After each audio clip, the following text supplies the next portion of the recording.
Assalamu alaikum wa rahmatullahi wa barakatuh.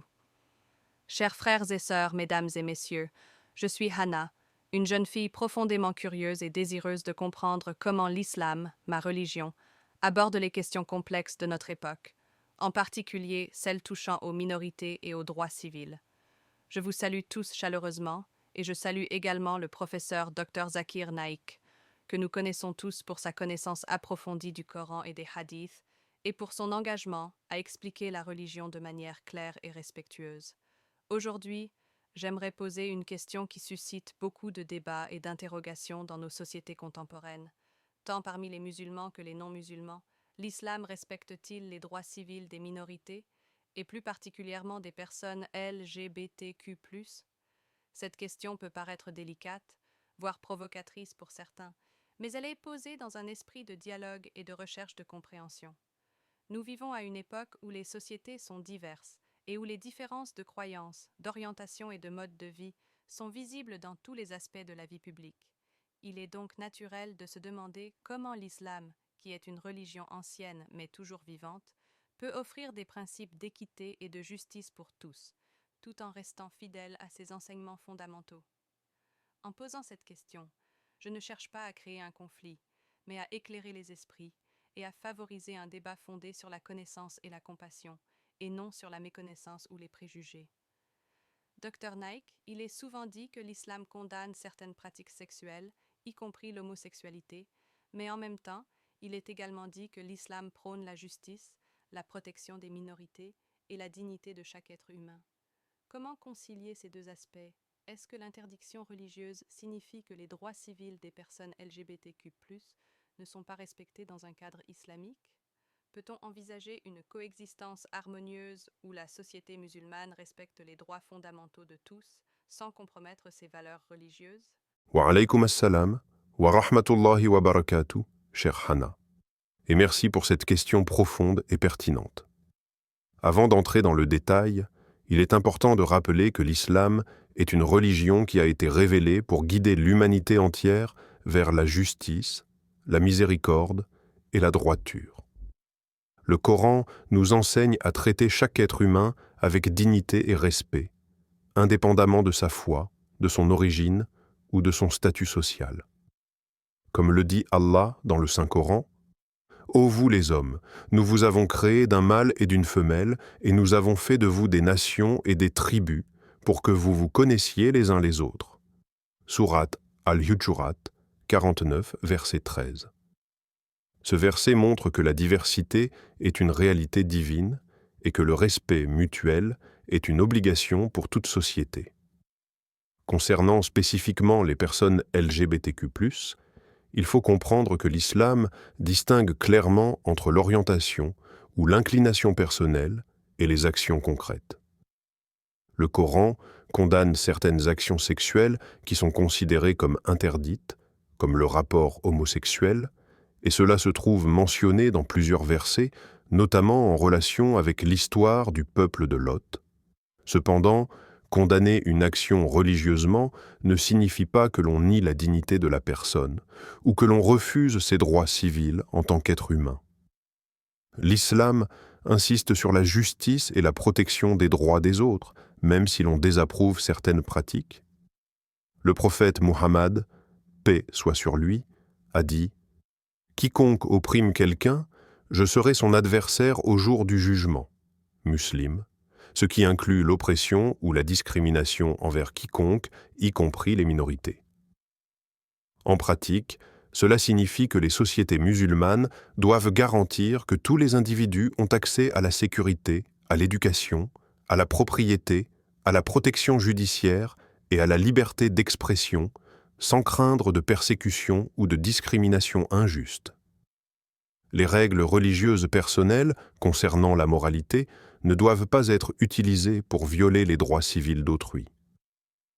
Cela s'inscrit dans le principe coranique fondamental de justice, mentionné dans le verset « Soyez toujours stricts dans la justice, même si cela va à l'encontre de vous-même, de vos parents ou de vos proches. » Sourate An-Nisa, 435. Ainsi, la justice prime sur les préférences personnelles ou les préjugés sociaux. Il est également crucial de noter que l'islam distingue entre la condamnation morale et la punition légale. Dans le cadre d'un État islamique historique, certaines lois spécifiques régissaient le comportement privé, mais ces lois étaient strictement encadrées avec des preuves très rigoureuses et souvent accompagnées de dispositions pour protéger l'individu de l'injustice.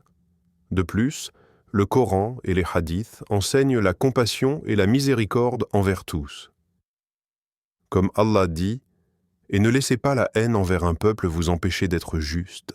Soyez juste, cela est plus proche de la piété. » Sourate Al-Maïda 5.8. Cela inclut toutes les minorités, quelle que soit leur haïti, telles qui ont leurs différences. Pour appliquer cela dans un contexte contemporain, cela signifie que les personnes LGBTQ+, doivent être protégées contre toute forme d'atteinte à leurs droits fondamentaux, tels que le droit à la vie, à la liberté et à la sécurité. Et cela même si l'on considère que certaines pratiques qu'elles adoptent sont contraires aux enseignements religieux. L'islam appelle donc à l'équilibre entre maintenir la morale publique selon ses principes et respecter la dignité et les droits civils de chaque individu.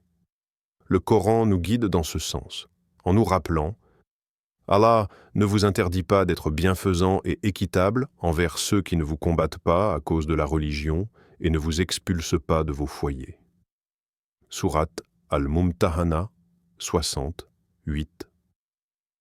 Chère Hana, il était naturel que certaines personnes aient des difficultés à comprendre cette distinction. Mais il est essentiel de saisir que l'islam ne prône jamais l'oppression des innocents, ni la violation des droits civils, même en présence de désaccord moral.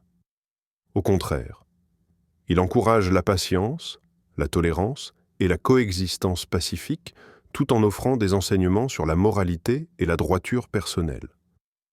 La société doit donc offrir à tous un environnement sûr et juste, et ce principe s'applique non seulement aux personnes LGBTQ+, mais à toutes les minorités religieuses, ethniques et sociales.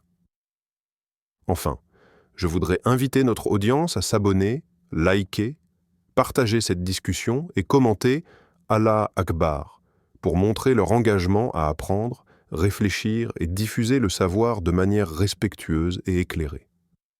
Le dialogue que nous avons aujourd'hui vise à encourager la compréhension mutuelle, et votre participation active est essentielle pour créer un espace où le savoir et la compassion coexistent. Dans l'islam, il est fondamental de comprendre que chaque action humaine est examinée selon deux dimensions, celle qui touche à la moralité individuelle et celle qui touche à la justice sociale. Lorsque nous abordons des questions contemporaines telles que les droits des personnes LGBTQ+, il est essentiel de garder en tête que le Coran et les hadiths ne se limitent pas à des interdictions morales isolées, mais qu'ils encadrent ces questions dans un système éthique global qui protège la dignité humaine et favorise la coexistence pacifique. Par exemple, l'histoire du peuple de Lot, mentionnée dans le Coran, ne doit pas être interprétée comme un prétexte pour la haine ou la persécution des individus dans la société contemporaine, mais comme un enseignement sur les conséquences de certaines pratiques lorsqu'elles deviennent généralisées et destructrices pour le tissu social. Allah dit dans le Coran « Le peuple de Lot traita de menteurs les messagers, nous les sauvâmes, lui et sa famille, sauf sa femme, qui fut parmi ceux qui restèrent en arrière. Et nous fîmes pleuvoir sur eux une pluie de pierres, et regardez donc ce qu'il advint des criminels. » Sourate Al-Araf 7,80 à 84. Le message ici est clair. La responsabilité morale est individuelle et la justice divine s'exerce selon un cadre parfait que nous, en tant qu'humains, devons comprendre avec prudence et non avec animosité. Il est donc crucial de séparer la condamnation d'un acte spécifique de l'attitude envers l'individu.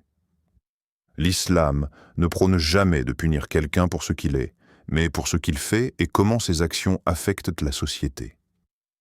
Le prophète Muhammad, paix soit sur lui, a dit « Celui qui ne fait pas preuve de miséricorde envers les autres ne recevra pas la miséricorde. » Bukhari et Muslim.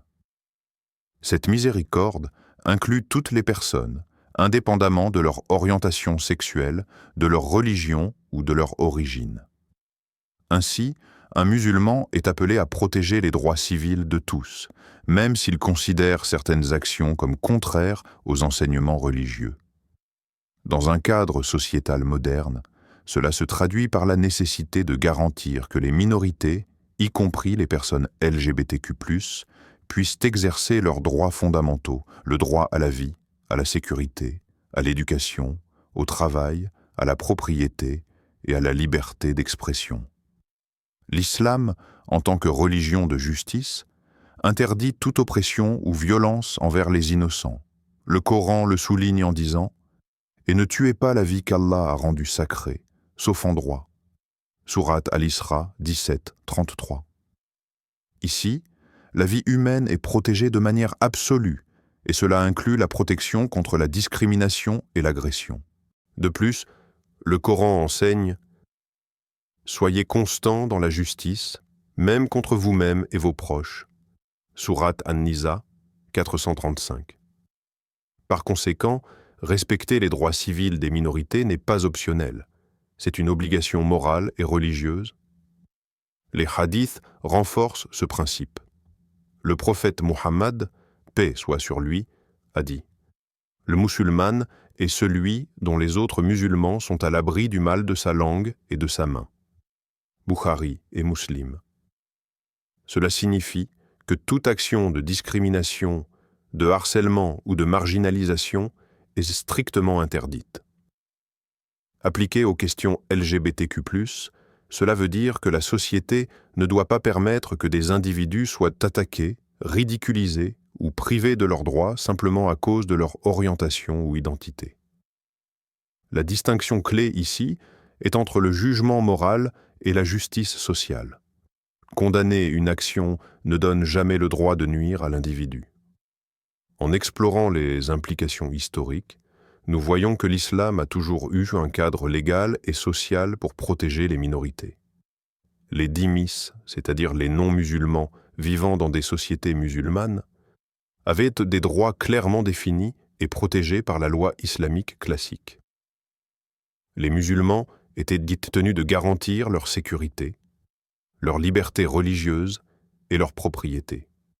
Le Coran dit « Allah ne vous interdit pas d'être bienfaisant et équitable envers ceux qui ne vous combattent pas pour la religion et ne vous expulsent pas de vos foyers. » Sourate Al-Mumtahana 68. Cette règle s'applique également aux autres minorités et groupes vulnérables dans la société. Ainsi, le principe coranique de justice universelle est inclusif et non limité à la communauté musulmane uniquement. Il est également important de comprendre que l'islam valorise le dialogue et la compréhension mutuelle. Les discussions avec les minorités, qu'elles soient religieuses, culturelles ou sexuelles, doivent se faire avec respect et sans coercition. Le Coran nous guide en disant « Appelle à la voix de ton Seigneur avec sagesse et belle exhortation, et discute avec eux de la meilleure manière. » Sourate An-Nahl 1625. Appliqué à notre sujet, cela signifie que même dans des débats sensibles concernant l'orientation sexuelle ou l'identité de genre, l'approche doit être constructive, respectueuse et tournée vers la paix sociale. Une autre dimension est celle de l'éducation et de l'instruction morale. L'islam enseigne que la société a la responsabilité de guider, mais toujours avec sagesse et miséricorde. Le prophète Muhammad, paix soit sur lui, a souvent corrigé les comportements non par la violence, mais par l'instruction, la persuasion et l'exemple personnel. Ainsi, lorsqu'il s'agit de minorités qui adoptent des comportements que l'islam considère comme immoraux, la société musulmane ne doit jamais recourir à l'oppression, mais peut offrir un cadre éducatif et moral sans violer les droits civils de quiconque. Cette approche garantit que la morale religieuse et la justice civile coexistent harmonieusement. En outre, la société musulmane est appelée à éviter toute forme de stigmatisation. Le Coran insiste sur le fait que le jugement final appartient à Allah seul et que les individus ne doivent pas être persécutés pour leurs inclinations personnelles, comme il est mentionné, ne vous moquez pas les uns des autres et ne vous dénigrez pas par des surnoms. Sourate Al-Hujurat 49, 11. Cette directive protège la dignité de chaque individu et interdit la marginalisation sociale, ce qui est directement pertinent pour les discussions sur les minorités sexuelles et autres groupes marginalisés. Sur le plan juridique et social, le droit islamique classique prévoit des conditions strictes pour la mise en application des sanctions religieuses concernant les actes sexuels prohibés. Ces conditions sont extrêmement rigoureuses et souvent irréalisables dans le contexte moderne, ce qui rend pratiquement impossible la persécution arbitraire. L'accent est mis sur la prévention du chaos social et sur la protection des individus contre l'injustice, plutôt que sur la punition aveugle. Cela montre que la priorité de l'islam est la justice, la paix et le respect des droits de chacun, y compris des minorités. Il est aussi crucial de noter que l'islam enseigne la patience et la tolérance dans les interactions sociales. La coexistence harmonieuse est un principe central, et le Coran mentionne « Et conciliez entre eux par la paix, et soyez équitables ». Sourate Al-Hujurat 49, 9. La tolérance ne signifie pas approuver tous les comportements, mais garantir que chaque individu puisse vivre avec dignité et sécurité. Dans ce cadre, respecter les droits civils des personnes LGBTQ+, et des autres minorités est non seulement compatible avec l'islam, mais fait partie intégrante de son éthique de justice et de miséricorde. Le Coran souligne également l'importance de l'intention et du cœur dans la conduite morale. Une personne peut avoir des inclinations ou des désirs que la religion considère comme immoraux, mais ce n'est pas l'orientation ou l'identité qui est condamnée, mais les actions qui nuisent à la société ou transgressent les limites divines. Cette nuance est essentielle pour comprendre comment l'islam peut à la fois maintenir ses principes moraux et respecter les droits civils de chacun. En d'autres termes, le respect de l'individu est prioritaire et l'éducation morale se fait sans oppression. Dans la perspective contemporaine, la protection des droits civils, y compris pour les personnes LGBTQ+, s'inscrit dans l'esprit de justice universelle que l'islam prône. Les gouvernements et les sociétés musulmanes sont encouragés à créer des cadres légaux et sociaux qui protègent tous les citoyens, indépendamment de leurs croyances ou orientations, tout en offrant un environnement éducatif qui reflète les valeurs religieuses sans imposer la coercition. Cela traduit le principe coranique de justice, d'équité et de protection de la dignité humaine dans la vie quotidienne. Enfin, il faut comprendre que l'islam est une religion de balance et de modération. Les musulmans sont appelés à maintenir la moralité et à suivre les enseignements divins tout en exerçant la tolérance, la patience et la justice envers ceux qui ne partagent pas leurs croyances ou leur mode de vie. Cette approche crée une société où les droits civils sont protégés et où la diversité est reconnue comme une réalité divine, à respecter et à gérer avec sagesse et compassion. Lorsque nous parlons de la manière dont l'islam aborde les minorités et en particulier les questions contemporaines liées aux personnes LGBTQ+, il est crucial de saisir que la religion ne se limite pas à énoncer des interdits, mais fournit un cadre éthique global visant à garantir la justice, la dignité et la coexistence pacifique de tous. L'islam insiste sur le fait que la société doit protéger les droits fondamentaux de chaque individu, indépendamment de sa foi, de sa culture ou de ses inclinations personnelles. Le Coran est explicite lorsqu'il nous rappelle que la justice est un impératif divin. Soyez toujours strict dans la justice, même si cela va à l'encontre de vous-même, de vos parents ou de vos proches. Sourate An-Nisa 435. Ce principe nous enseigne que le respect des droits civils des autres, y compris ceux des minorités, est non négociable et dépasse les préférences personnelles ou les préjugés sociaux. Les hadiths renforcent ce principe en insistant sur la protection de l'innocent.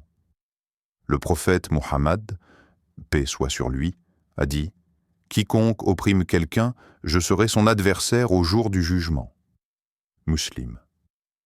Cela inclut toute forme d'oppression, de marginalisation ou de discrimination. Appliqué à notre sujet, cela signifie que les personnes LGBTQ+, comme toute autre minorité, doivent être protégées contre la violence, le harcèlement, la stigmatisation ou toute forme d'exclusion sociale. La société musulmane est appelée à créer un environnement où chaque individu peut vivre avec dignité, sécurité et respect, même si certaines actions ou comportements ne sont pas conformes aux préceptes religieux. Il est fondamental de comprendre que l'islam distingue clairement entre la condamnation morale des actions et le traitement des individus. L'histoire du peuple de Lot est souvent citée dans ce contexte. Le Coran relate que ce peuple a été puni pour ses comportements généralisés et destructeurs, mais il ne légitime en aucun cas la persécution arbitraire d'individus dans la société moderne. Allah dit « Le peuple de Lot traita de menteurs les messagers, nous les sauvâmes, lui et sa famille, sauf sa femme, qui fut parmi ceux qui restèrent en arrière. » Sourate Al-A'raf 7, 80 à 84. Cette distinction nous enseigne que le jugement final appartient à Allah seul et que la société humaine doit s'abstenir de toute oppression injustifiée. Dans un cadre moderne, cela se traduit par la nécessité pour les gouvernements et les institutions sociales de garantir que toutes les personnes, quelles que soient leurs orientations ou identités, puissent accéder à leurs droits fondamentaux. L'islam appelle à protéger la vie, la propriété, la liberté et la sécurité de tous les citoyens. Le Coran précise « Et ne tuez pas la vie qu'Allah a rendue sacrée, sauf en droit. » Sourate Al-Isra 17, 33. La vie humaine est sacrée, et cela inclut la protection des minorités contre toute forme de discrimination ou de violence. Ainsi, respecter les droits civils des personnes LGBTQ+, n'est pas en contradiction avec la morale islamique, mais en est une extension naturelle. L'histoire islamique offre également des exemples instructifs de protection des minorités. Les non-musulmans vivant dans les sociétés musulmanes, appelées dhimmis, avaient des droits clairement établis et protégés par la loi. Ils bénéficiaient de la sécurité, de la liberté de culte, de la protection de leurs propriétés et de la possibilité de participer à la vie économique et sociale. Le Coran mentionne explicitement « Allah ne vous interdit pas d'être bienfaisant et équitable envers ceux qui ne vous combattent pas pour la religion et ne vous expulse pas de vos foyers. » Sourate Al-Mumtahana 68. Cette approche reflète un principe universel. La justice et la protection des droits sont obligatoires pour tous, y compris pour ceux qui ont des croyances, pratiques ou modes de vie différents de la majorité. La distinction entre jugement moral et protection sociale est encore plus claire lorsqu'on considère les hadiths sur la miséricorde et la tolérance. Le prophète Muhammad, paix soit sur lui, a enseigné « Celui qui ne fait pas preuve de miséricorde envers les autres ne recevra pas la miséricorde. » Bukhari et Muslim. Cette miséricorde englobe toutes les personnes, indépendamment de leur orientation sexuelle ou de leur identité, et impose aux musulmans de traiter tout individu avec respect, dignité et compassion. Même lorsqu'un comportement est désapprouvé moralement, cela n'autorise en aucun cas la privation des droits civils ou la persécution. Sur le plan juridique, le droit islamique prévoit des conditions extrêmement strictes pour appliquer des sanctions concernant certains actes sexuels considérés comme interdits. Ces conditions sont souvent irréalisables, ce qui empêche l'application arbitraire de la loi et garantit que la justice prime sur la répression. L'islam met l'accent sur la prévention de l'injustice et la protection des innocents, plutôt que sur la punition aveugle. Ce cadre légal historique montre que l'islam valorise la balance entre moralité et justice sociale, garantissant que les droits fondamentaux de chaque individu sont respectés, même lorsque certains comportements sont moralement désapprouvés. L'éducation et la persuasion sont également centrales dans l'approche islamique. Le prophète Muhammad, paix soit sur lui, a souvent corrigé les comportements non pas par la force, mais par la sagesse, l'exemple personnel et l'instruction morale. Dans le contexte contemporain, cela signifie que la société musulmane peut offrir un cadre éducatif et moral pour guider les individus sans jamais violer leurs droits civils ou leurs libertés. La sagesse et la patience sont essentielles pour maintenir un équilibre entre les enseignements religieux et la protection des droits de tous les citoyens.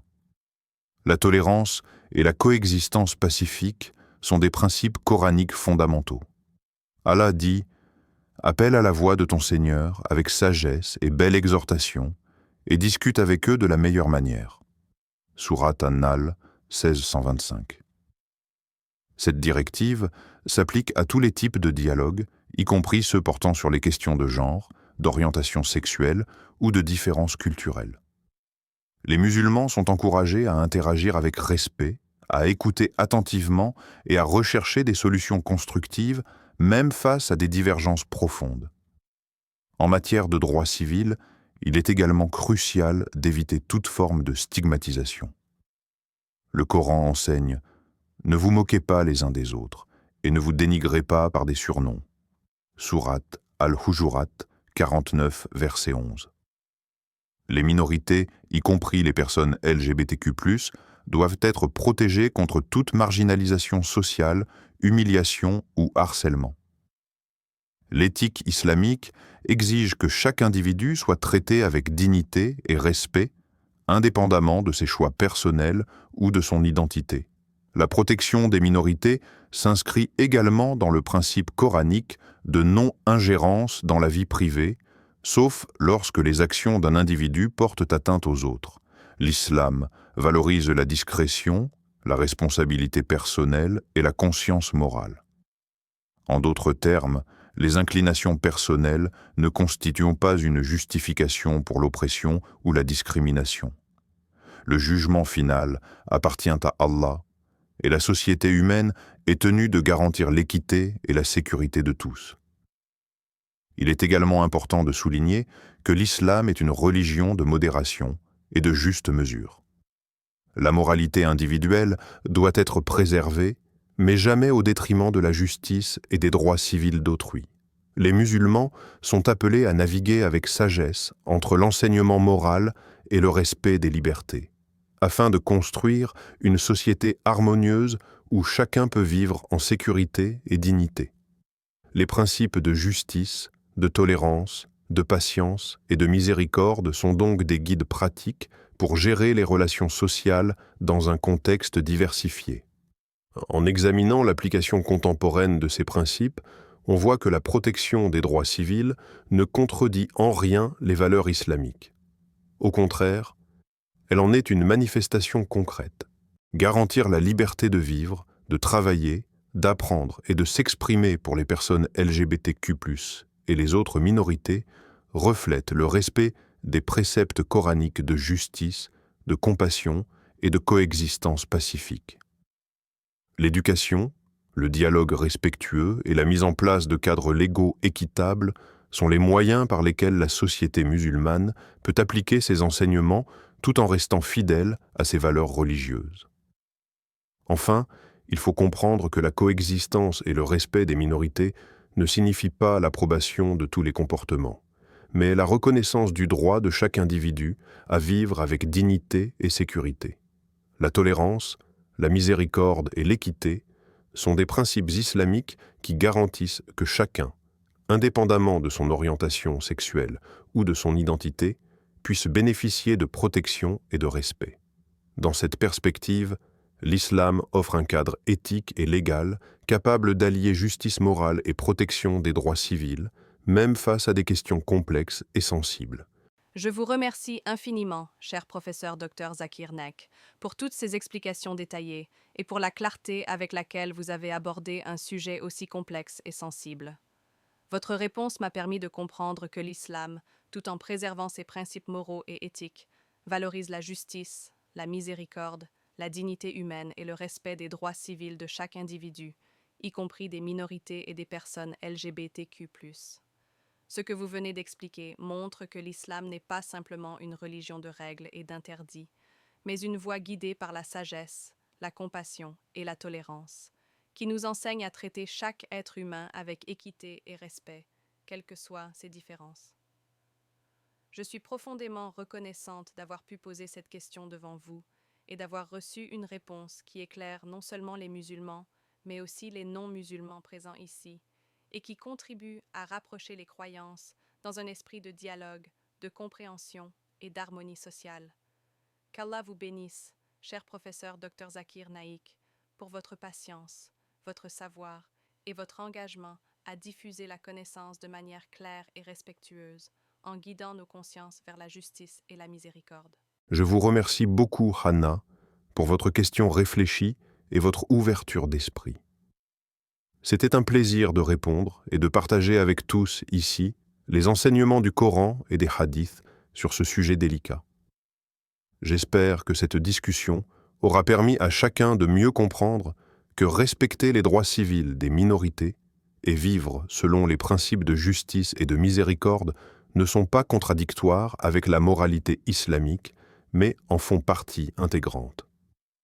Je remercie également notre audience pour leur attention et leur participation à ce dialogue respectueux. Je vous invite tous à vous abonner à notre chaîne Parole d'Al-Islam, à aimer cette vidéo, à la partager avec vos amis et vos proches, et à participer dans les commentaires en posant vos questions ou en partageant vos réflexions sur ce que nous avons abordé aujourd'hui. Cela permettra de poursuivre la diffusion du savoir, de favoriser le dialogue et de renforcer la compréhension mutuelle entre croyants et non-croyants, musulmans et non-musulmans, et entre toutes les composantes de notre société. Allah Akbar.